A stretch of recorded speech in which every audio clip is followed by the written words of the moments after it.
हम लोग बात करेंगे कि जो ICMR की जो नई रिपोर्ट्स आई है कोविड को लेकर, और दूसरा हम लोग बात करेंगे कापा वेरिएंट के बारे में कि कापा वेरिएंट क्या है। तो पहले शुरू करते हैं इस वीडियो को।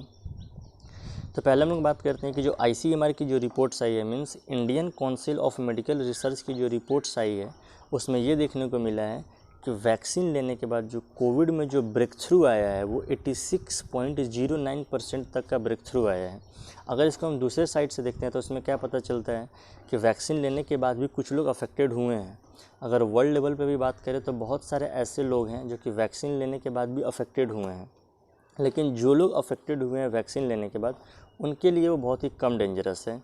आप इसका अनुमान इसी बात से लगा सकते हैं कि जितने भी लोग अफेक्टेड हुए हैं तो उसमें सिर्फ 9.8% लोगों की ही हॉस्पिटल की रिक्वायरमेंट थी, और उस 9.8% में सिर्फ 0.4% ऐसे केसेज आए हैं जो कि बहुत डेंजरस थे।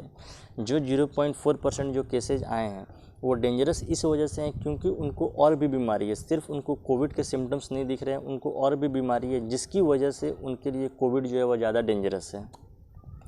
तो इससे एक चीज़ तो क्लियरली पता चल रहा है कि वैक्सीन लेने के बाद हॉस्पिटल की जो रिक्वायरमेंट है, जो हॉस्पिटल की नीड है वो बहुत ही कम हो चुकी है। तो आप इसे ये समझ सकते हैं कि वैक्सीन की कितनी ज़रूरत है, क्योंकि वैक्सीन के बाद आप देख सकते हैं कि इंडिया में कितने केसेस कम हुए हैं। अगर हम लोग बात करते हैं कि सेकेंड वेव में जितने भी केसेज आए थे, सेकेंड वेव जो स्टार्ट हुआ था इंडिया में फरवरी में, और सेकेंड वेव स्टार्ट हुआ था डेल्टा प्लस वेरिएंट की वजह से, तो उसमें जितने भी नंबर ऑफ़ केसेज आ रहे थे उसमें, यानी सेकेंड वेव में जितने भी नंबर ऑफ़ केसेज आए वो ऑफकोर्स है कि सारे केसेज डेल्टा वेरिएंट से ही होंगे, लेकिन इसमें कुछ ऐसे भी केसेज देखने को मिले जो कि कापा वेरिएंट के थे। अब बात करते हैं अभी कापा वेरिएंट क्या है। तो कापा वेरिएंट जो है ये भी एक तरह का वायरस ही है। जब एक्सपर्ट ने जब कापा वेरिएंट पे जब रिसर्च किया तो उसमें ये पता चला कि कापा वेरिएंट जो है ये डेल्टा प्लस वेरिएंट का ही एक नया फॉर्म में एक म्यूटेशन है।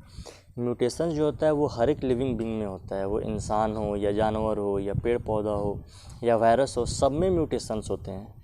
तो म्यूटेशंस में क्या होता है कि वो जो होता है बहुत ही कम ट्रांसमिसिबल होता है, लेकिन जो इसको ये भी बोल सकते हैं कि वो बहुत ही कम हार्मफुल होता है।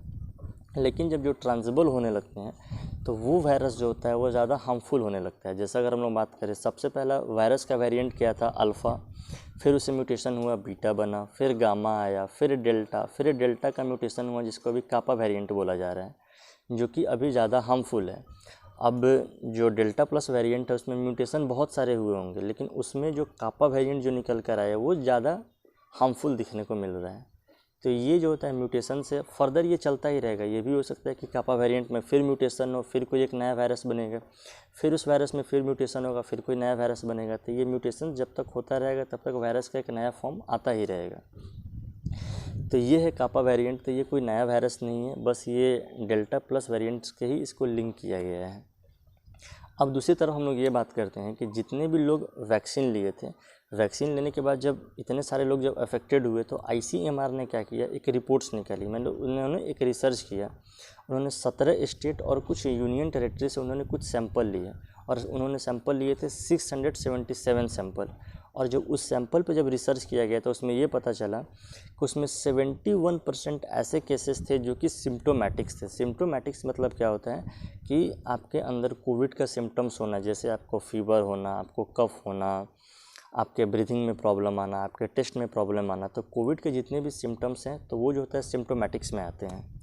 और जो रिमेनिंग जो 29% केसेज ऐसे मिले जो कि एसिम्टोमेटिक्स थे। एसिम्टोमेटिक्स मतलब आप ये बोल सकते हैं कि आपका कोविड का कोई सिम्टम्स आपके बॉडी में नहीं होना, फिर भी अगर आप टेस्ट कराते हैं तो आपको कोविड पॉजिटिव शो होता है, तो इसको हम लोग बोलते हैं एसिम्टोमेटिक्स।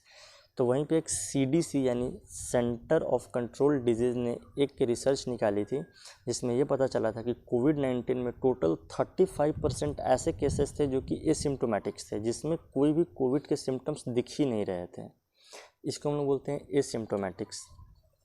तो जब उस सैंपल में जब रिसर्च किया गया तो उसमें ये पता चला कि 677 सैंपल में 604 लोगों ने कोविशील्ड लिया है और 71 लोगों ने कोवैक्सीन को यूज़ किया था। और उसमें 2 लोग ऐसे भी थे, उस सैंपल में 2 लोग ऐसे भी थे जिन्होंने चाइना का वैक्सीन यूज़ किया था जिसका नाम है सिनोफार्म वैक्सीन। उन 2 लोगों ने चाइना का वैक्सीन यूज़ किया था। तो इस पूरे सैंपल में यानी जो रिसर्च हुआ तो उसमें क्या समझ में आया कि सबसे पहला चीज़ ये कि वैक्सीन लेना कितना ज़्यादा ज़रूरी है, क्योंकि जो सैंपल्स आए हैं, जो सैंपल्स में जो रिसर्च हुआ उसमें ये पता चला कि 71% लोग जो सिम्टोमेटिक्स हैं वो ज़्यादा डेंजरस नहीं है, और जो 29% लोगों को जो कोविड हो रहा है वो तो एसिम्टोमेटिक्स हैं, उनको तो कोविड का कोई भी सिम्टम्स उनके अंदर है ही नहीं। वो तो सिर्फ इसको आप ये भी बोल सकते हैं कि बॉडी टेम्परेचर की वजह से वो उनको ये सिम्टम्स शो होना कि अगर वो कोविड चेक करा रहे हैं तो उनको पॉजिटिव शो होना। तो सबसे इम्पॉर्टेंट चीज़ इस पूरा वीडियो में ये है कि आपको वैक्सीन लेना कितना ज़्यादा ज़रूरी है। आप कोई भी वैक्सीन लें, या कोवैक्सीन लें या कोविशील्ड लें, ये मैटर नहीं करता है कि आप इस दोनों में से कौन सा वैक्सीन लें, पर आप दोनों डोज वैक्सीन का लें, क्योंकि वैक्सीन लेने के बाद आप अपने आप को बहुत ज़्यादा सेफ़ फील करेंगे, और ऐसा रिसर्च में, ऐसा रिपोर्ट्स में भी आ रहा है। आई होप कि आपके लिए ये वीडियो जो इन्फॉर्मेटिव रहा हो। आज के लिए इतना ही, मिलते हैं नेक्स्ट वीडियो में।